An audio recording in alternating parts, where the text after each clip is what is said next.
Well, we're at the beginning of the new year, which means it's time for resolutions. But how can we as Catholics make resolutions that will actually stick with us and actually change our lives for the better? That's what we're going to talk about today on Crisis Point. Hello, I'm Eric Sammons, your host and editor-in-chief of Crisis Magazine. Before we get started, just encourage people to smash that like button, to subscribe to the channel, but don't notify because you have a life outside of social media. Speaking of which, be sure to follow us if you are on social media at Crisis Mag. And just, we're on all the major social media channels. So let's get started. I wanted to talk about the beginning of the new year. I wanted to talk about resolutions. We all make them, and I think most of us all fail at them. I want to talk about making good resolutions as a Catholic, both for our physical lives, but also our spiritual lives. I thought a great guest would be Jay Richards. He is the William E. Simon Senior Research Fellow at the Heritage Foundation. He also serves as an adjunct professor in the School of Business at the Catholic University of America. He's an executive editor at The Stream. He's an author and editor of at least a dozen books. I'm not quite sure what the count is these days. But one of them in particular is this great book, which is called Eat, Fast, Feast, Heal Your Body While Feeding Your Soul, A Christian Guide to Fasting. And I think this is perfect for our topic today because a lot of people, when it comes to resolutions, they're thinking about their health, diet, also spiritual life. And honestly, Jay puts it all together in this book for you. And so that's why I wanted to have him on. So welcome to the program, Jay. Thanks, Eric. Good to be with you. Yeah, let's talk a little bit, though, first about, I was fascinated in the book about your own journey, of health. It seems like you've always been a health guy, at least, and workout, exercise, things like that. But really, you radically changed how you did things, I guess, a few years ago now. Can you talk a little bit about your own history that led up to this? Absolutely. I was a strength trainer in college, and so I've always been interested in nutrition and fitness and that whole kind of area. Frankly, kind of drives some people crazy, like family members, because it's sort of my avocational interest. But I mean, honestly, when I was in college, I would, students could come and I'd put them on a workout program and give them the official wisdom at the time, which was to eat a really, really low fat diet, high carb diet, eat lots of pasta and stuff like this. This was kind of the official orthodoxy. And unfortunately, the other thing that was really popular was to say you should eat lots of small meals throughout the day. It sort of stabilizes your blood sugar levels. It keeps your body from going into starvation mode where it's going to store fat, and get rid of energy consuming muscle, all these kinds of things. But a lot of this stuff, when you actually look into it, is almost certainly not true. Certainly the super low fat, high carb stuff is, I go into it in detail in the book, but it's really not well founded on the science. And neither is this idea that we're supposed to eat lots of small meals throughout the day. It's based on this mental image that your body's going to go into starvation mode. It's also based upon our experience for most of us. Most of us eat the so-called standard American diet, SAD diet, which again is it's actually high in a lot of bad fats, but really high in a lot of refined carbs. And we eat very, very frequently throughout the day. So we may get up at 7 a.m. and you start eating and you go to sleep at 11, probably with a bowl of cereal right before you go to bed. We don't realize that's historically very unusual. Even in the American history, if you go back to the 60s and 70s, people tended to eat for about over a 12-hour window, 3 meals a day, and that was it. And so it's not like people were practicing this until recently, and it's not like people were practicing this for most of human history. Obviously, people didn't have time or inclination or the resources to eat lots of small meals a day and protein shakes and frappuccinos. And so honestly, it was a kind of turnaround for me when I started studying first the literature on the role of sugar, the bad role of sugar in our diet, the positive effects of fat, the myths about fat and carbs. So that was all kind of in the background for me. And then the general spiritual experience that almost all of us have, most Catholics, which is that we're bad fasters. Historically speaking, if you look at how people used to fast, most of us don't do it, or if we think we're doing it, we're doing the thing on Ash Wednesday and Good Friday where we eat a little less than we used to, and we're calling it fasting. And so that was all kind of in the background for me. And then a few years ago, I had this unusual experience of actually fasting, and it changed my mind about these things. Yeah, and I had a very similar background. I wasn't a fitness guy or health guy like you, but I always knew I wanted to fast. I love St. Francis of Assisi, Hmm. and I love the lifestyle that he really of penance, but fasting. I loved it in my head. I Yeah. hated it in my body though. And I would try, and I've always been kind of pre-diabetic. My dad had adult diabetes, and he controlled it. This is amazing, by the way. My dad, when he was 37, I think it was, this would have been the 1960s, Hmm. he was diagnosed with what they call, I think, adult onset diabetes back then. He Yeah. controlled it for over 30 years, 100% through diet, Wow. which is amazing because I found out almost nobody does that. And so, but Hmm. I've had this kind of high blood pressure issue. And so I just kind of was like, well, I guess I can't fast. That was Yeah. my, Right. it was almost an excuse, but it was also like I tried and I would just be so miserable, Of hangry, course. just, I mean, the crash, all that. Oh, I was like, I just can't do it. yeah. And I felt like a failure, a spiritual failure, as well as like a physical failure. And then I discovered Jason Fung, like a lot of people Hmm. do, the guy who wrote the guide to fasting. And I realized, oh, I see it's not Hmm. really me. It's the No. diet I've been eating for my whole life that's making it impossible. So why don't you explain a little bit Yeah. why it is? I mean, it's kind of a funny thing because immediately people say, oh, fasting is supposed to be hard, and yet you're talking about making it easy, but that's not really what it No. is. But Yeah. explain a little bit how fasting should be done in conjunction Absolutely. with the diet. Well, yeah, and so here's the key thing, because this is what when I first started writing about this, in fact, I had a fellow Catholic accuse me of sacrilege for saying there's a way to do fasting easy because it's supposed to be a sacrifice. And I said, yeah, it's supposed to be a sacrifice. It's not supposed to be torture. I mean, it's like praying multiple times a day. If somebody, every time they prayed, they got violently ill and threw up, I wouldn't say, oh, well, it's supposed to be a sacrifice. It's like you're doing something wrong, Right. obviously, right? And so that's what we imagine. But you just got to think about it historically. Entire cultures, entire Christian cultures, whole countries fasted robustly. They would go a couple of days without eating. They went months sometimes without eating certain kinds of food. How did they do it? Well, either they're all just way more spiritually powerful and disciplined than us, or something else was happening. Now, I'm willing to entertain that they were more spiritually disciplined than us, but that's not the only thing. Because if you look at it historically, we basically fasting got less and less and less and less of a discipline, and it especially became less of a discipline in the 20th century when we started eating in a certain way. And the kind of the key thing to understand is that the human metabolism is designed as a hybrid system in which you can use sugars, you eat carbohydrates, or you can eat straight sugar, but you eat carbohydrates, your body converts it to glucose, and then it stores it, something called glycogen, just think of sugar, and it uses that for fuel.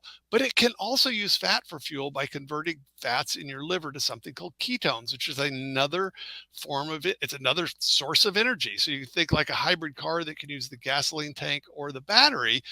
Our bodies ideally are metabolically flexible. They can use these two different kinds of fuel. But here's the kicker. If you constantly have sugars and carbs coming into the system, your body really never uses that fat ketone pathway, that other system. It would be like if you're a hybrid car and you constantly refill the tank and you never actually use the battery, or you just use the battery, but you never use the tank. Needless to say, when you tried to use the tank, it would probably be rusty, if you haven't done it for 30 or 40 years. That's how most of us are because we eat very, very frequently. We eat very high carbohydrate, high refined carbohydrate diets. We're camping out on the sugar sort of pathway of our metabolism, and we're not using the fat metabolism. It turns out it's the fat metabolism that you need to be using to be able to really prosper in fasting and to be able to fast with your blood sugar being level and not feeling hangry, not being tormented and feeling like your blood sugar is going to drop and you're going to kill someone.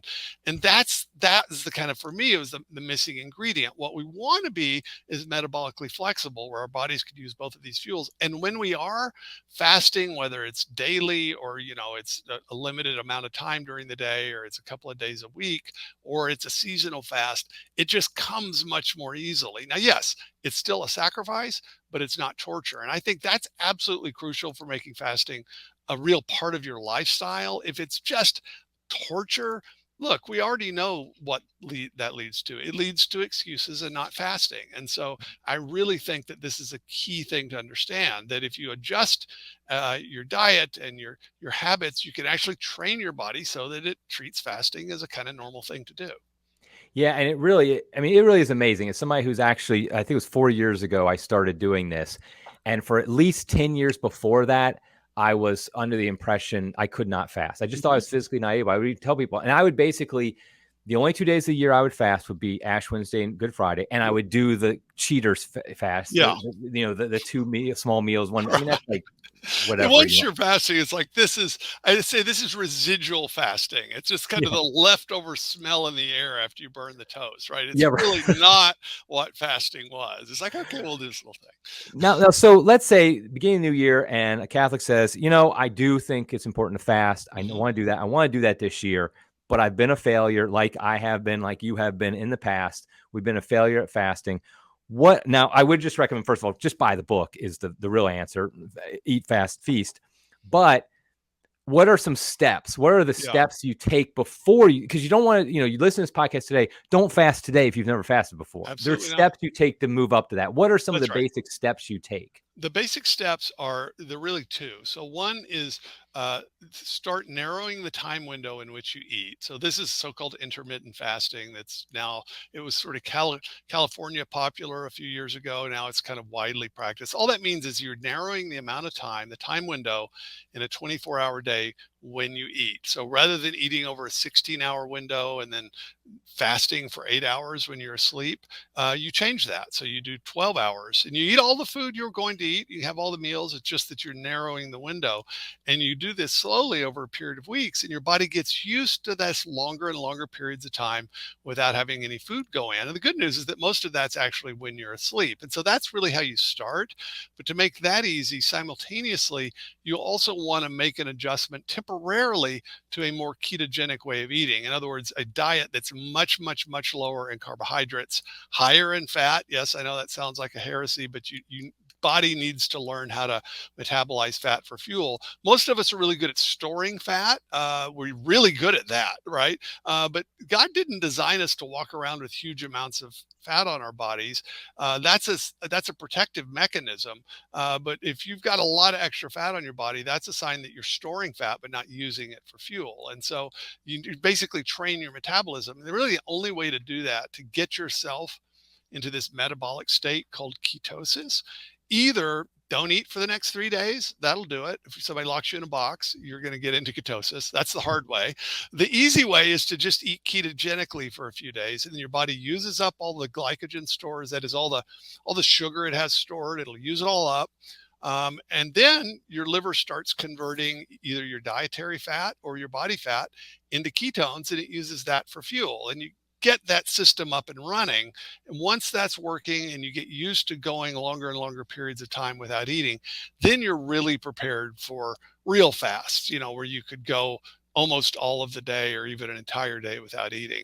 But if people will often say, okay, I'm going to do this 40-day fast, that I heard about. That's like saying I'm going to go run a marathon and I don't even have any tennis shoes and I've never run a mile. I mean, it just doesn't make any sense. Fasting, like anything, like prayer, like singing, like concentration, it's a skill that you develop over time. And I think one thing that's interesting is that in our modern world, we very much separate the body and the soul. Mhm.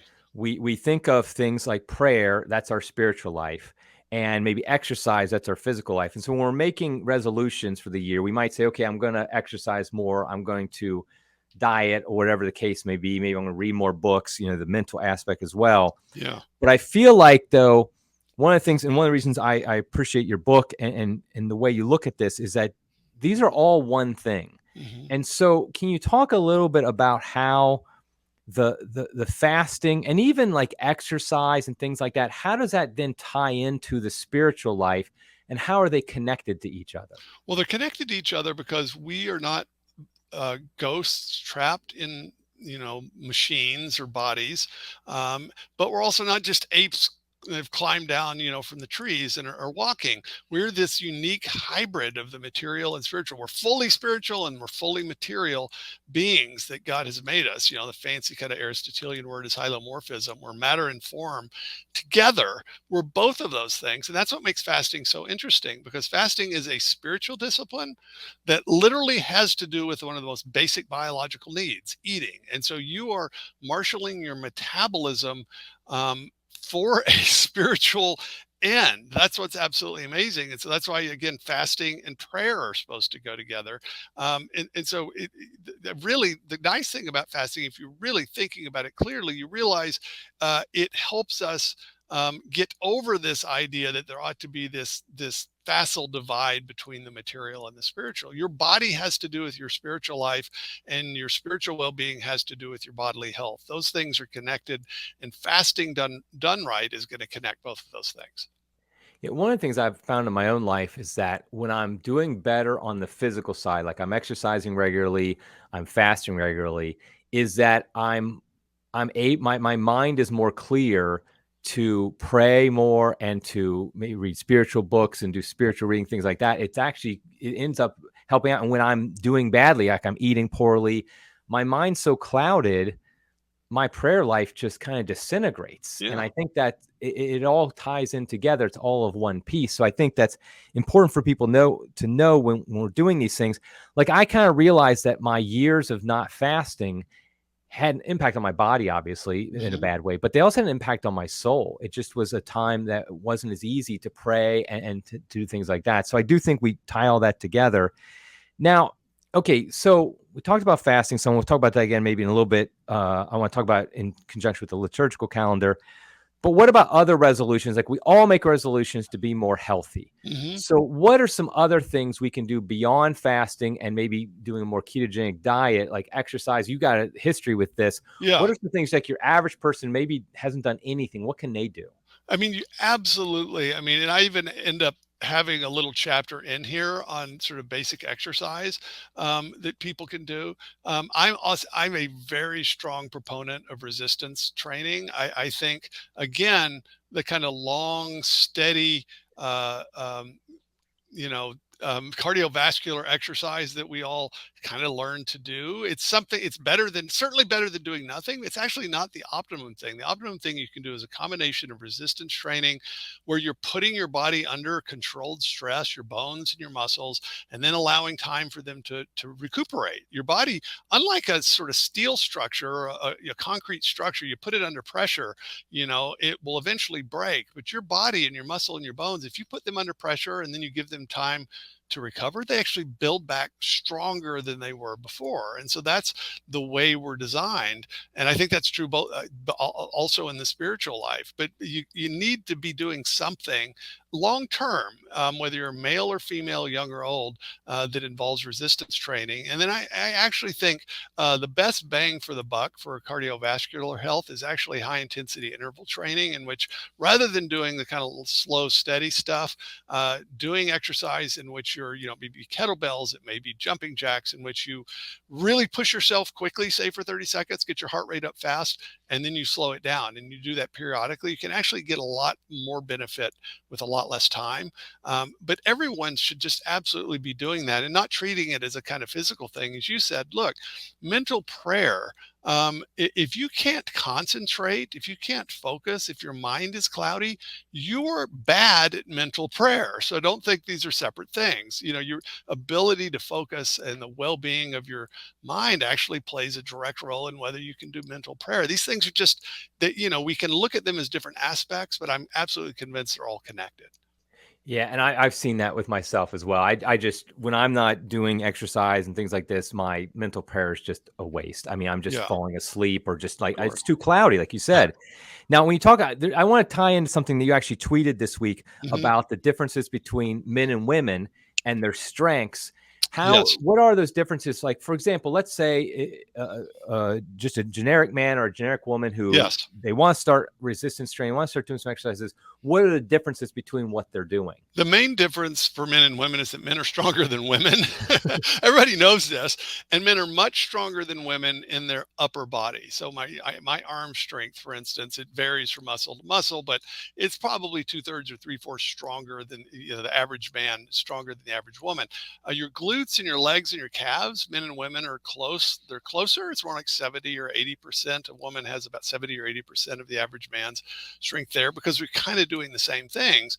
But at the same time, I don't want to overemphasize those differences when it comes to things like resistance training. Women will often say, well, I don't want to lift too heavy because I don't want to bulk up. You are not going to bulk up as a woman with muscle unless you're a huge genetic anomaly. The reality is you can't build lean muscle mass and strength in your bones unless you're putting your bones and your muscles under a progressive overload in which you're adding weight. And so that's something that a lot of women worry about. They say, well, I want to be slender and toned, but I don't want to be bulky. You're not going to get bulky from resistance training unless you're taking lots of steroids or something. That's frankly, that's true for most men too. And so don't worry about bulking up. Do what you can. Don't expect that you're ever going to be as strong as a man. But you know, women should be doing resistance training just as much as men should. Now, generally, what is a realistic starting point? Because I think another problem with resolutions is I'm going to run 5 miles a day starting today, and I haven't run in 10 years. It's like, good luck with that. What's like a realistic thing for somebody just starting off? Let's just talk exercise. What would be like a realistic week's worth of work? Certainly realistic. If you're not exercising at all, I would say start light. And so something like 30 to 45 minutes of a combination of resistance and cardiovascular exercise 3 times a week. Now, I consider that a kind of minimum, minimum necessary dose. That's absolutely not optimal. But as you said, you don't want to start off with these kind of unrealistic goals. You need to think in terms of slow, steady progress. Look, if you're generally healthy and you're under age 60, you can run a marathon in a year. But to do that, you're going to have to get yourself up to running a mile. And then once you do a mile, add 2 miles. And then you do that consistently and the general rule is you add an extra mile once a week. You eventually get to 26.2 miles, and hopefully you do that without, shin splints. But notice that in principle, it's going to take you at least 27 weeks to get there. That's, you've knocked out half a year. That's pretty darn good. It's just a half a year, but it is a half a year. It's not 2 weeks. And that's true with all exercise. Your body will slowly adapt and improve as long as you keep pushing it on the edge, but then you give yourself enough nutrition and enough time to rest and recuperate. Yeah, I used to run cross country and track in high school. I ran a marathon in college, and then I basically stopped running in my late 20s. So it's been at least 25 years since I ran. And about a couple months ago, I decided to run again. I ran a third of the mile my first time. I was like, and that was kind of rough, right? Yeah. But it was like, that's better than zero, isn't it? Sure is. So yeah. And now I'm up to like a couple miles, and I just figure, okay, I don't need to it's not a race to get to the top of how many miles you run. You got to get there slowly and build it up. But I do think that's important.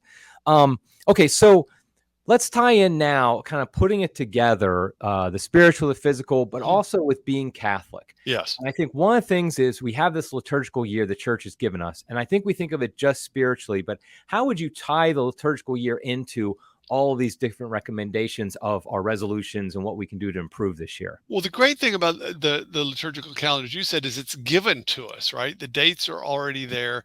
If you look, I honestly say, look at what the Eastern Rite churches and the Eastern Orthodox churches are doing.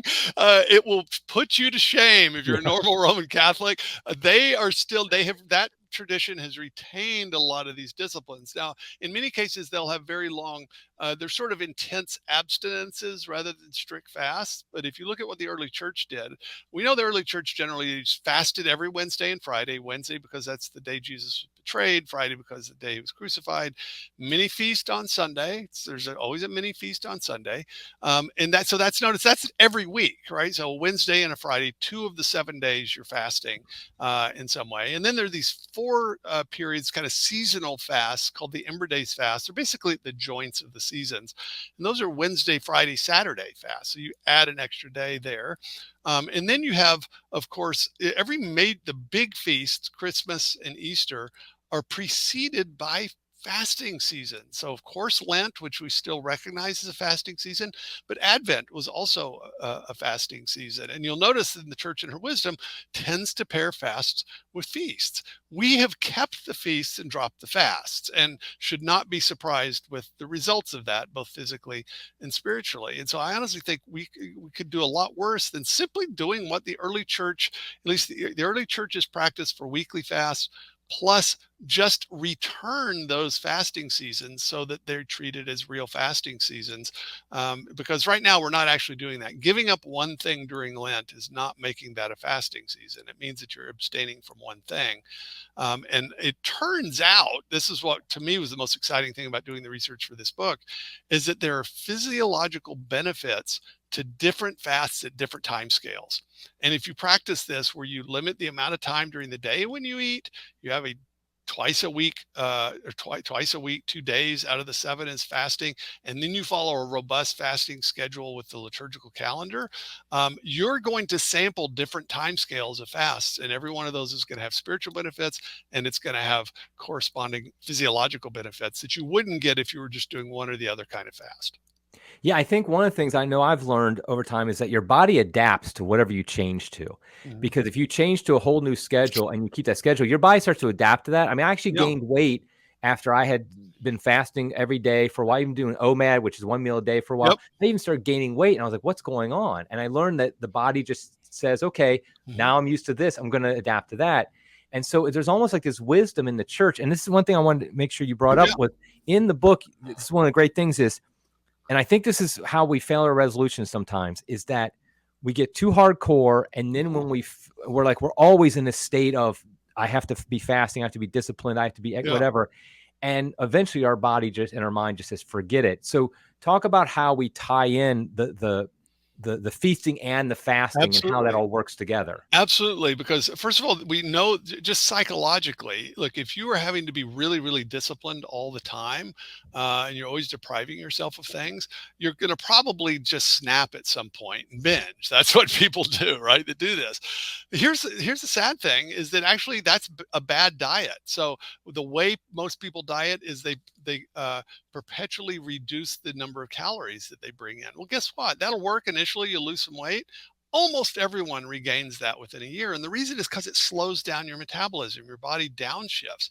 But if you do this kind of variation, a sort of aperiodicity, where sometimes you don't eat at all, sometimes you eat modestly, sometimes you eat a lot, right? Your body is that prevents your metabolism from downshifting in that way. And so that's the great thing. And so when I talk about, so I wanted the word feast in the title because feast days are not cheat days. That's not like, okay, well, I'm going to eat some junk food because otherwise I'm cheating against someone. I don't know who it's against. No, the feasting is a part of the natural pattern. It's the blessings and we're celebrating the blessings that God has given us when we do that. It turns out that that's just the right pattern for our bodies as well. And so that's the irony. I mean, because you might think, okay, if I were just to calculate the total calories that consumed over a week, you might have the same number of calories on a caloric restricted diet versus one where you eat modestly, fast 2 days a week, and eat just, pig out on Sunday. Same number of calories, totally different metabolic effects. That's something that really was not understood until the last 10 or 15 years.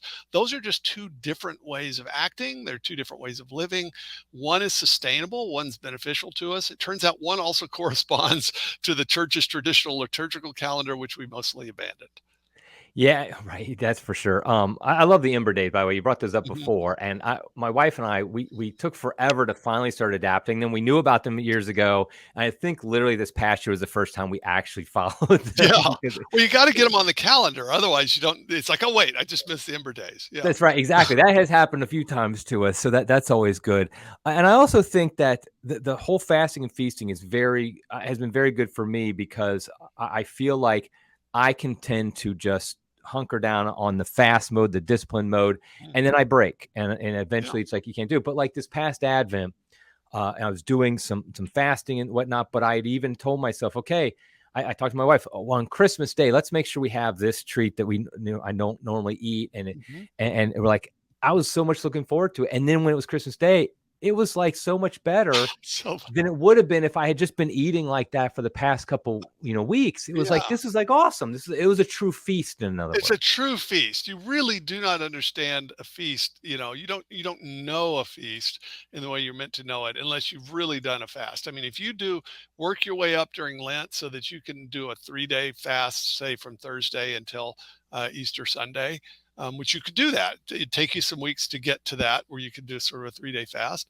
Wow, that celebration on Easter Sunday, it's a completely different experience. Absolutely. It really does make it different. And also, if you look at like the church's old calendar, like Hmm. even before 1955, every major feast day, like Apostles, Saint Day, wherever, Yeah, there was a vigil the day before. that's And that right. was supposed to be a day of penance and this absence or fast. It's like even like St. Peter and St. Paul the Yep. day before. And like you mentioned, the Eastern guys, boy, those guys are They do hardcore. that. So they've got one. It's not just Advent and Lent. It's also, yeah, it's St. Peter or Paul or the saints during Right. June. So they Right. knock out another month there in June. And I think they do one before the Assumption in Yeah. August too. I Oh, mean, yeah. absolutely. And so I met an Coptic Christian a couple of weeks ago and was talking about this. And it's something like 220 days out of the year is some kind of fast Oh, in the the Coptic Ethiopian calendar. church, Yeah, the they are Ethiopian are hardcore. they're hardcore, and it's funny because it's like a lot of Ethiopians I know. It's like they don't necessarily look the same as the average American. Yes, It's there is like a difference there. yeah. One other thing I wanted to bring up was that one of the things I think is important a lot of times for this is trying to do it with others, and that's a great Mm, thing about the liturgical calendar. You're doing it with others. Not obviously, our Lord said we're not going to proclaim our fasting and tell everybody about it, but I do think there's a nice support for this. One of the things I want to mention, my own wife, she's really into this stuff, and she's getting a nutrition degree, and she does this, and she actually has a fasting support group on Facebook that's great. where basically people can, and it's Catholic. The idea is like, okay, learn about how to fast, the practical stuff. And I'll put a link to that in the show notes as well. And I think it's really helped people when they have that type of support. And do you know of anything else? How would you suggest people maybe get that support? Because I do think it really does help when they are doing it with other people and they can talk about their failures and their successes. Absolutely. I mean, at the moment, what we're trying to do is kind of create a groundswell from the bottom up for a return to fasting. That's this kind of benefit is that I think we can own it. What happened before is the church had these sort of policies and then it gave us 1,000 little exceptions and dispensations. But as you said, there are support groups like that. I'm glad to know she's doing it. There's actually a free study guide if people wanted to use my book during Lent. A lot of people do this. You can download it, the free study guide, actually online and work through it because what you end up doing is you kind of create your own small communities. In some cases, there's a church. Actually, I think it's a church in Ohio actually that is giving out a copy of my book to everyone in the parish during Lent. But when an entire parish does this, that's just absolutely transformative. I mean, this happens in Protestant settings. I talk about some churches that have done this, in which an entire church will do a 3-week fast during the first 3 weeks of January, for instance. And so that's a really different experience. I think that's the way we're ultimately supposed to experience it is in community. Entire countries like Crete, everyone, at least at one point was doing this. That makes it a heck of a lot easier. And we don't really know what that's like the experience of that spiritually unless you were to actually have it. That's why I'm 25 years from now, I'm hoping that we have recovered all of these things. But at the moment, we're just, I think, at the very beginning of the recovery, unfortunately. Yeah, and I think it's funny because when I was Protestant, I kind of thought Catholics, they were going against our Lord's words when they'd have these scheduled fasts like on Ash Mhm. Wednesday and Friday. Good Friday. We're supposed to keep it, secret, stuff like that. Sure. What I realized is if everybody's actually doing it, it's like you're not standing out anymore. No. That's the real reason our Lord's saying is if you're Yeah. trying to look like, hey, look how much better I am than all you people are because I'm fasting, that's a problem. But if everybody's doing it, Yeah. you're not better than There's no anybody point. You else. don't get any bragging points. Of course, it's a fast day. We're all fasting. Yeah. Right, exactly. I love the idea though that a parish is handing out the book, and I think that would be great for parishes to really do this during Lent, even if it's not like from the. It'd be ideally it's from the pastor, but even Right. if it's just a group within the parish that says, okay, this Lent we're going to really increase our fasting. And the great thing about the book is you literally have a plan that fits into Lent if you Mhm. wanted to. That Yeah. you could actually use Lent itself as the way to by the end you will be able to fast throughout the year. Yeah, and what's funny is, when I was working on, okay, how long does it take the body to adapt to this? Because your cells actually, if you do this, like if you eat ketogenically for a few weeks, your cells mitochondria change the way in which the mitochondria are kind of populated within the cell. These are the little kind of power plants in your cells. So your body has to adapt to this, but it looks like it takes about 6 weeks for the body to adapt to fasting. It turns out that Lent's about 6.5 weeks, and you do get those little fast. A lot of people don't know this, that the Sundays even within Lent are little feast days. Right. It is amazing how that works. I was reading a book recently on breathing, actually, and it was talking about how the praying the Hail Mary in Latin, if you breathe with it, the actual Yes. time, it's like the most healthy way to breathe. And I was just Yeah. like, oh my gosh, that's amazing It that. aligns your heart. It aligns your heart rate, and there've been, there've been specific studies on this. If you do it at the right speed. I mean, it's just amazing. I mean, it's not really shouldn't be that surprising Yeah. because God understands us completely. And so I think though, if we follow that, so I would just say, so we'll wrap it up here, but in general, first of all, the study guide, free study guide, can you send me a link to that? I I'll put will. that okay, I'll Absolutely. put that in the show notes so people, because that'd be perfect. And I would encourage people, Lent's actually coming up in just like a month and a half or so. And so it'd be a great time to really to do something like that. I also put a link to the book. I'll put a link to my wife's fasting group, support group. But I just think the big encouragement here is in 2023, it really is doable to make changes to your life. And I personally think that fasting is one of the most transformative things you can do. I think we're all called to do that, mainly because it goes so much against how our whole world is today. Our world is like nonstop feasting, which is actually unhealthy for us. That's right.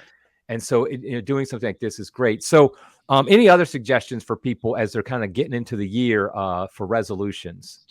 Be realistic and come up with a plan to habituate. That's the key thing. It's one thing to tell yourself you're going to do something. The things that you actually will do are going to be the things that you come up with an actual plan in which you get it down in your habits so that it's automatic. That is absolutely crucial. Okay, great. And where can people find about all the other stuff you're doing? I know what are you doing at the Heritage Foundation? Yeah, Let's talk a so little bit I'm about I'm that. I'm a fellow and a director of the DeVos Center at Heritage. Where actually we focus on I'm the DeVos Center focuses on life, marriage, and religious liberty, and we are working really hard to fight gender ideology at the moment. Actually, Oh man, I mean that's so important these days. So like things like men and women have different physical men and characteristics. women are different. Yeah, Right, exactly. yeah. Radical statements like that. Crazy stuff. Okay, well, I'll put a link to the Heritage Foundation stuff you're doing as well in the show notes so people can check that out. But I really appreciate you coming on. I hope this is practically helpful for people. Again, the book is Eat, Fast, Feast, Heal Your Body While Feeding Your Soul, A Christian Guide to Fasting. I'll tell a story here for everybody that I told you beforehand was a couple months ago, I had this idea for a book. I thought this is really important. We do a book that would talk about fasting, but from a spirit, Christian aspect, but also physically and tie it all in. And then my wife was like, you got that Jay Richards book for me. And that's exactly what that does. I was like, oh, and I read it and I was like, oh, this is it. This is the book idea I had. So this is that's why I encourage It people to was get it. good. It was a good idea. It was a very good idea. You had it years before me. And that's great.